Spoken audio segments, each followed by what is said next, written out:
जय हिंद दोस्तों, मेरा नाम है बहादुर लोधी और आप लोग देखना शुरू कर चुके हैं फ्री एजुकेशन यूट्यूब चैनल। दोस्तों आज के इस वीडियो में हम अंतिम 30 दिन के करंट अफेयर्स के मोस्ट इंपोर्टेंट 30 क्वेश्चन को डिस्कस करेंगे। और दोस्तों हमेशा की तरह सभी क्वेश्चन को हम बिल्कुल डिटेल में विथ एक्स्ट्रा फैक्ट के साथ में डिस्कस करेंगे। तो आइए दोस्तों बिना किसी देरी के शुरुआत कर लेते हैं नंबर फर्स्ट क्वेश्चन से। फर्स्ट क्वेश्चन है, अल्फाबेट ने भारतीय मूल के किस व्यक्ति को यूट्यूब का नया सीईओ नियुक्त किया है। तो दोस्तों यूट्यूब के जो नए सीईओ हैं ये नील मोहन बन गए हैं। और ये क्वेश्चन इसलिए इम्पोर्टेंट है क्योंकि नील मोहन जो हैं ये भारतीय मूल के हैं। तो आइए सारे फैक्टों को हम डिस्कस कर लेते हैं।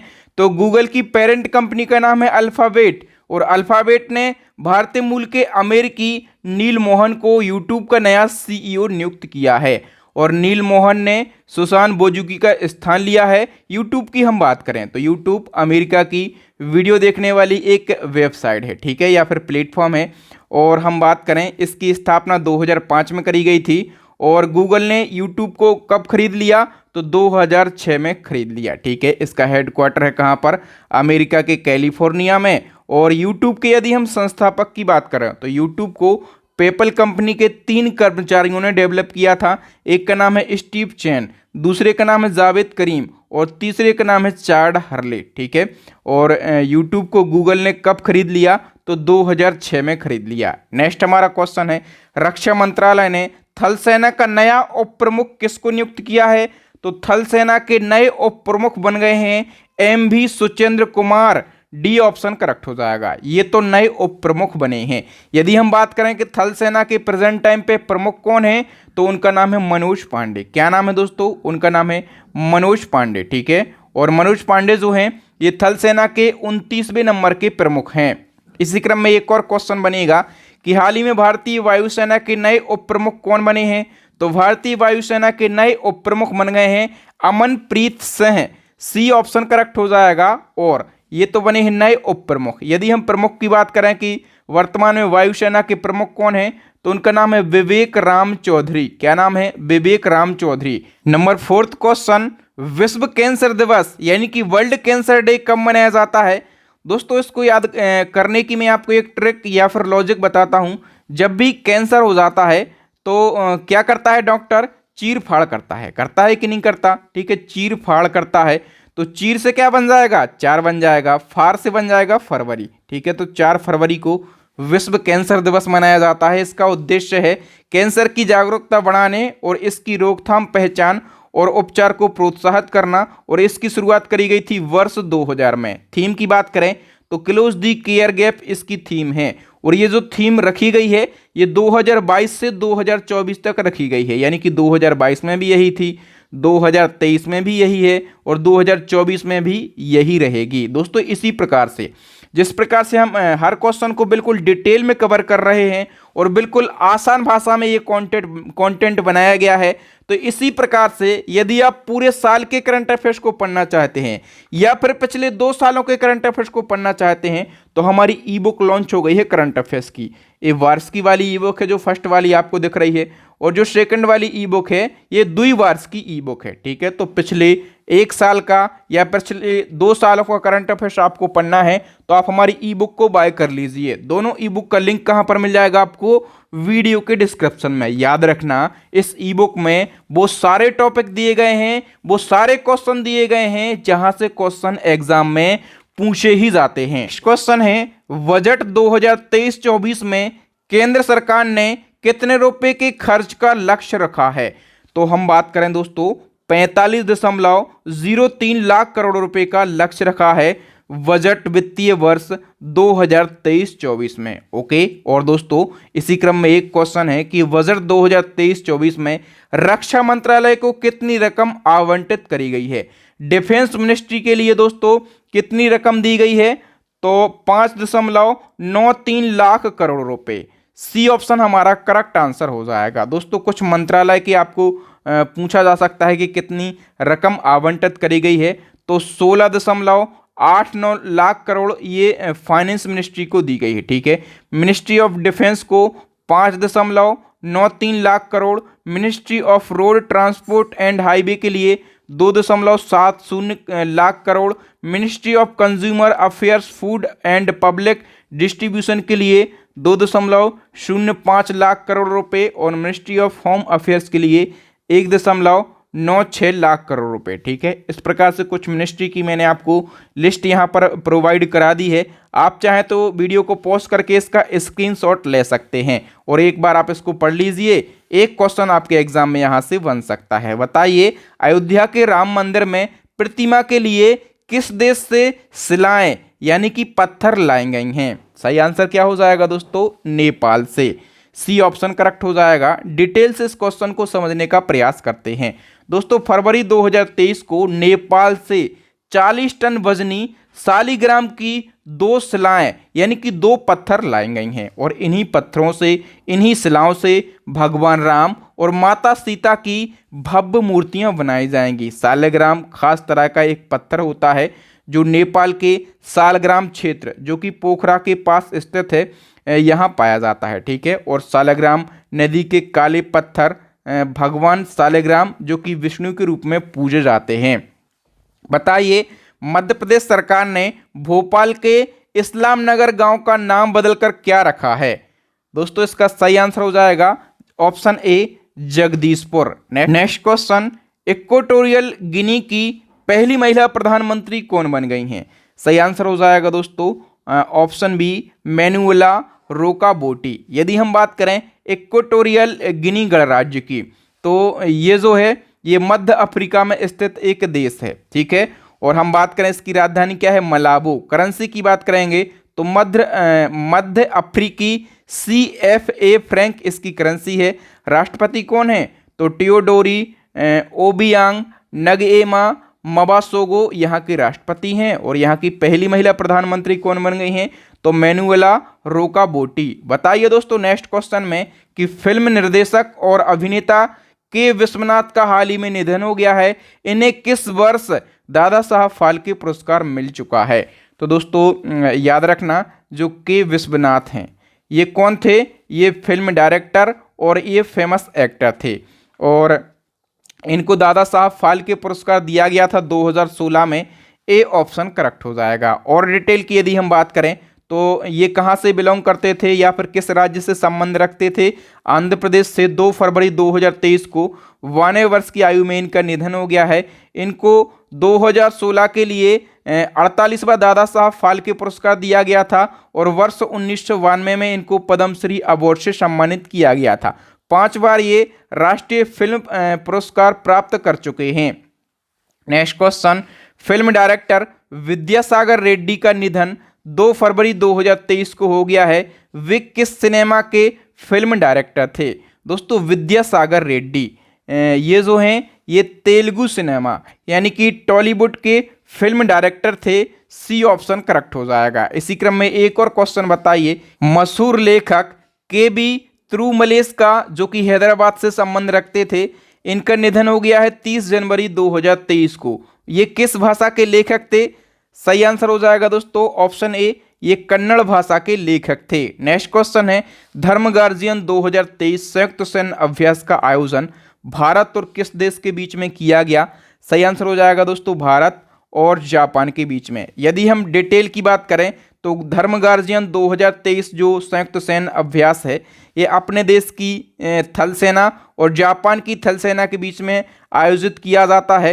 इसका आयोजन कहां पर किया गया है? 2023 में जापान के शिगा प्रांत में इसका आयोजन किया गया। 17 फरवरी से 2 मार्च तक इसका आयोजन किया गया। संस्करण की बात करेंगे तो 4था संस्करण था। ठीक है, और 2018 से ये सैन्य अभ्यास शुरू किया गया। इसमें भारतीय सेना की तरफ से गढ़वाल राइफल्स रेजिमेंट के सैनिकों ने भाग लिया है।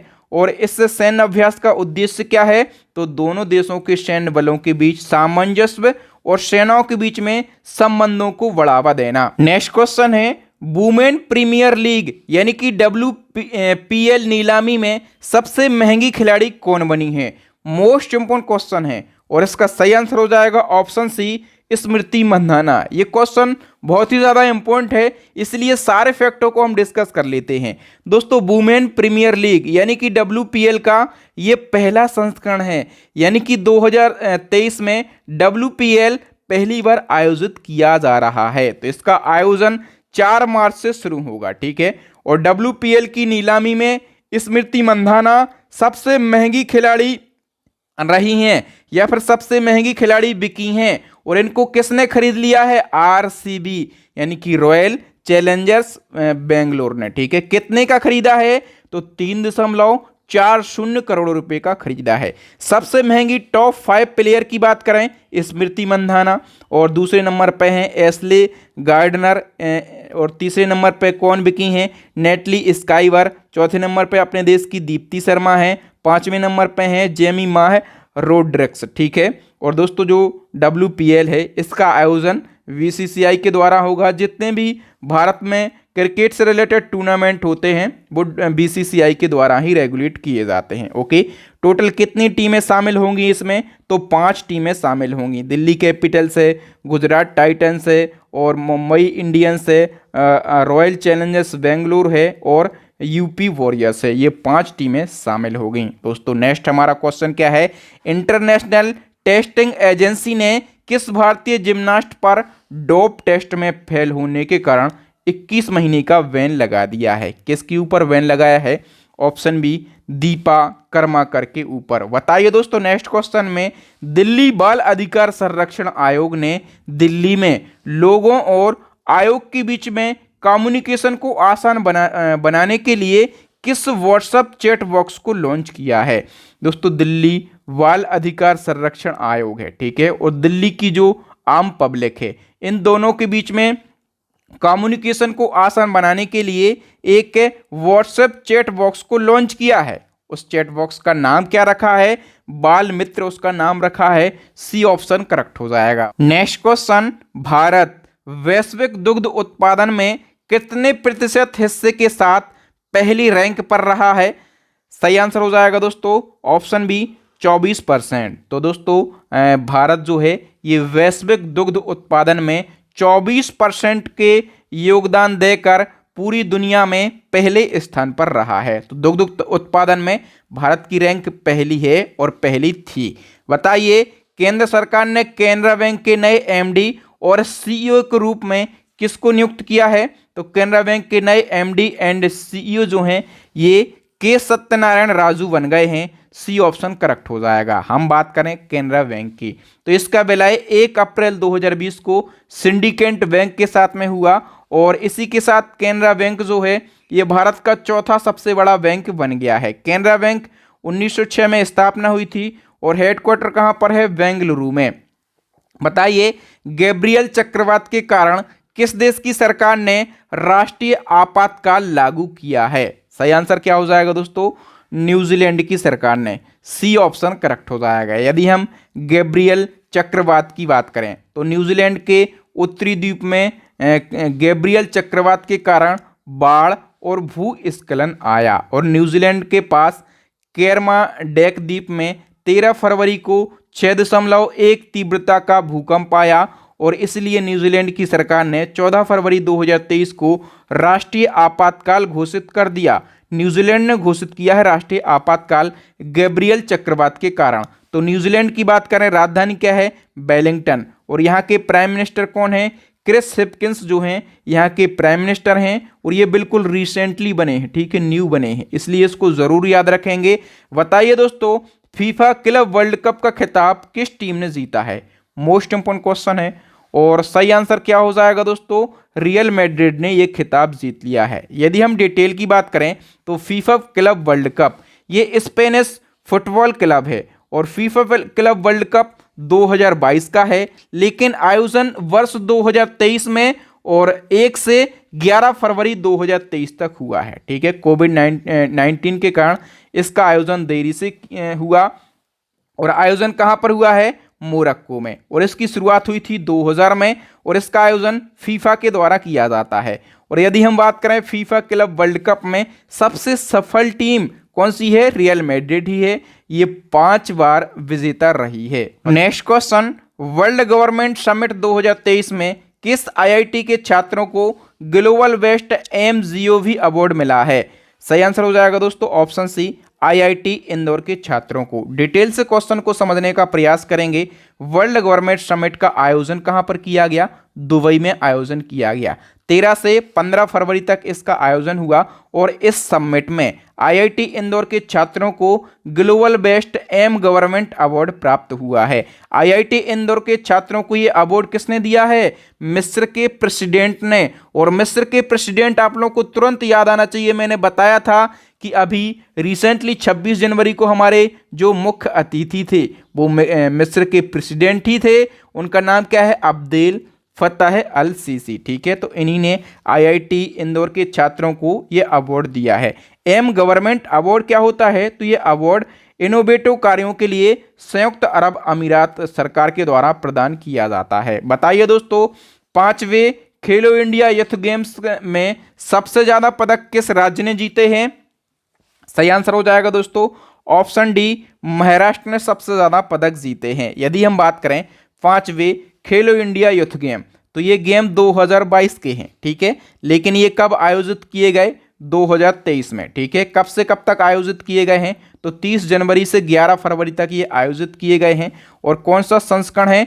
5वां संस्करण है। ठीक है, खेलो इंडिया यूथ गेम की शुरुआत हुई थी 2018 से। अभी 2022 के जो गेम हुए हैं 2023 में, इनमें सबसे ज़्यादा पदक जीते हैं महाराष्ट्र ने, टोटल 161 पदक जीते हैं। दूसरे स्थान पर है हरियाणा, 128 पदक। और मेज़बानी कहाँ पर करी गई? मध्य प्रदेश में मेज़बानी करी गई। तो जो मेज़बानी राज्य है मध्य प्रदेश, इसने तीसरा स्थान हासिल किया है। मध्य प्रदेश ने टोटल 96 पदक जीते हैं। बताइए, यूनेस्को शांति पुरस्कार 2022 से किसे सम्मानित किया गया? सही आंसर हो जाएगा दोस्तों ऑप्शन ए, एंजेला मर्केल के लिए। तो जो एंजेला मर्केल हैं ये कौन हैं? ये जो हैं ये जर्मनी की पूर्व चांसलर हैं। ठीक है, और 8 फरवरी 2023 को इनको यूनेस्को शांति पुरस्कार 2022 से सम्मानित किया गया। इन्होंने अपने कार्यकाल के समय वर्ष 2015 में 12 लाख से अधिक प्रवासियों को अपने देश में जगह दी थी और इसलिए इनको ये पुरस्कार दिया गया। जो यूनेस्को शांति पुरस्कार है ये इसीलिए दिया जाता है, शांति के प्रचार और प्रसार में योगदान देने के लिए दिया जाता है। 1989 से ये शुरू किया गया। बताइए दोस्तों, ललिता लाजमी का 13 फरवरी 2023 को निधन हो गया है, वह किस क्षेत्र के लिए चर्चित थीं? सही आंसर हो जाएगा दोस्तों ये पेंटिंग के लिए चर्चित थीं। ठीक है, और ये कहाँ से बिलोंग करती हैं? तो ये कोलकाता से बिलोंग करती हैं। नेक्स्ट क्वेश्चन, बांग्लादेश के नए राष्ट्रपति का नाम बताइए। तो बांग्लादेश के नए राष्ट्रपति मोहम्मद शहाबुद्दीन बनेंगे। ए ऑप्शन करेक्ट हो जाएगा। यदि हम बात करें डिटेल की, तो बांग्लादेश के प्रेजेंट टाइम पे जो राष्ट्रपति हैं उनका नाम है अब्दुल हमीद और इनका कार्यकाल 23 अप्रैल को समाप्त हो रहा है। ठीक है, तो जो मोहम्मद शहाबुद्दीन हैं ये बांग्लादेश के अगले 22वें नंबर के राष्ट्रपति होंगे। अब हम बात करें बांग्लादेश की, तो ये एशिया महाद्वीप में स्थित है। राजधानी ढाका है, करेंसी टका है और यहाँ के जो प्रधानमंत्री हैं वो कौन है? शेख हसीना है। ठीक है, और राष्ट्रपति कौन होंगे? मोहम्मद शहाबुद्दीन। कौन से नंबर के? 22वें नंबर के। नेक्स्ट क्वेश्चन, विश्व खुशहाली सूचकांक 2023 के अनुसार खुशहाल देशों की सूची में भारत कौन से स्थान पर रहा है? तो अभी जो वर्ल्ड हैप्पीनेस इंडेक्स जारी किया गया है इसमें अपना देश भारत 136वें स्थान पर रहा है। 2022 में यदि हम बात करें कि भारत की रैंकिंग क्या थी, तो 2022 में भी हम 136वें स्थान पर थे और अभी भी 136वें स्थान पर हैं।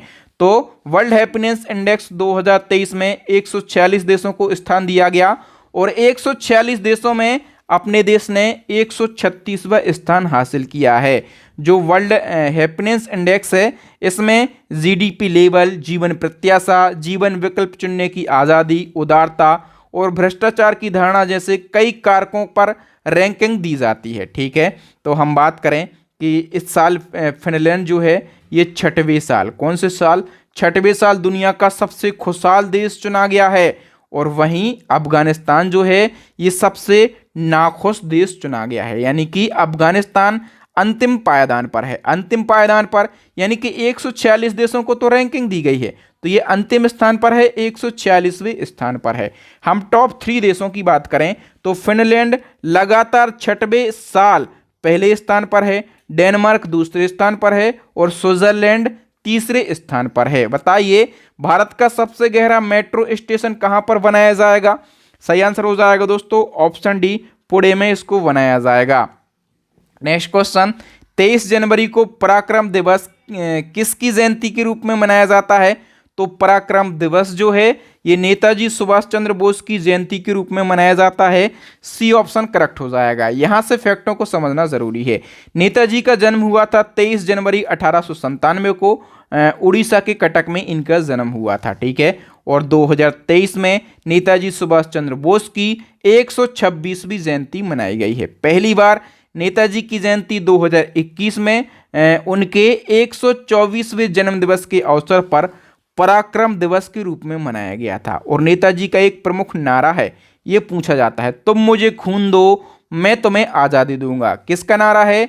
नेताजी सुभाष चंद्र बोस का। बताइए संयुक्त अभ्यास तर्कस का छठा संस्करण कहां पर संपन्न हुआ है? सही आंसर हो जाएगा दोस्तों ऑप्शन सी, चेन्नई में संयुक्त अभ्यास तर्कस संपन्न हुआ है। यदि हम डिटेल की बात करें तो संयुक्त अभ्यास तर्कस का छठा संस्करण 16 जनवरी से 14 फरवरी तक चेन्नई में राष्ट्रीय सुरक्षा गार्ड यानी कि एनएसजी और यूएस स्पेशल ऑपरेशन फोर्स यानी कि एसओएफ द्वारा संयुक्त रूप से संपन्न किया गया। और इस अभ्यास में पहली बार chemical, biological, radiological and nuclear terror response को शामिल किया गया है। नेक्स्ट क्वेश्चन है, किस भारतीय मूल की महिला ने अमेरिकी राष्ट्रपति के लिए रिपब्लिकन पार्टी से अपनी उम्मीदवारी की घोषणा करी है? सही आंसर क्या हो जाएगा दोस्तों ऑप्शन डी, निक्की हेली ने। तो दोस्तों भारतीय मूल की रिपब्लिकन नेता हैं निक्की हेली और इन्होंने आधिकारिक तौर पर 2024 में होने वाले अमेरिकी राष्ट्रपति पद के चुनाव के लिए अपनी दावेदारी पेश करी है। तो याद रखना नाम क्या है इनका, निक्की हेली। दोस्तों यहां पर हमने अंतिम 30 दिनों के 30 महत्वपूर्ण क्वेश्चन को डिस्कस किया है। दोस्तों यदि आपको मेरे पढ़ाने का तरीका और कंटेंट की क्वालिटी पसंद आ रही है और यदि आप इसी प्रकार से पूरे साल के करंट अफेयर्स को या फिर पिछले 2 सालों के करंट अफेयर्स को पढ़ना चाहते हैं तो हमारी दोनों ई बुक में से किसी एक ई बुक को बाय कर लीजिए। मैं ज़्यादा करके सजेस्ट करता हूं ये हमारी 2 सालों वाली ई बुक को आप बाय कर लीजिए, सेकंड वाली, क्योंकि इसमें अभी का करंट अफेयर्स तो मिलेगा अपडेट, पिछले 1 साल का और यानी कि आपका 1 साल का बेनिफिट हो जाएगा फ्री में। और अभी जितने भी एग्जाम हो रहे हैं तो सभी में प्रीवियस ईयर का करंट अफेयर्स जरूर पूछा जा रहा है, ठीक है। तो सेकंड वाली ई बुक को आप बाय कर लीजिए। अब दोस्तों अंतिम क्वेश्चन है, इसका आंसर आप बताइए कमेंट सेक्शन में कमेंट करके। यदि आपने वीडियो बहुत अच्छे से देखा होगा तो इसका आप आंसर लगा सकते हैं। बताइए 5वें नंबर के खेलो इंडिया यूथ गेम में सबसे ज़्यादा पदक किस राज्य ने जीते हैं? 4 ऑप्शन हैं और यदि डिटेल से आप लिख सकते हैं तो बहुत अच्छी बात है। मैं सभी कमेंट को रीड करता हूं और देखता हूं कि जो मेरे स्टूडेंट हैं वो कितना सीखते हैं, कितना जानते हैं। डिटेल में आप ज़रूर लिखें। थैंक यू दोस्तों, जय हिंद, जय भारत, वंदे मातरम।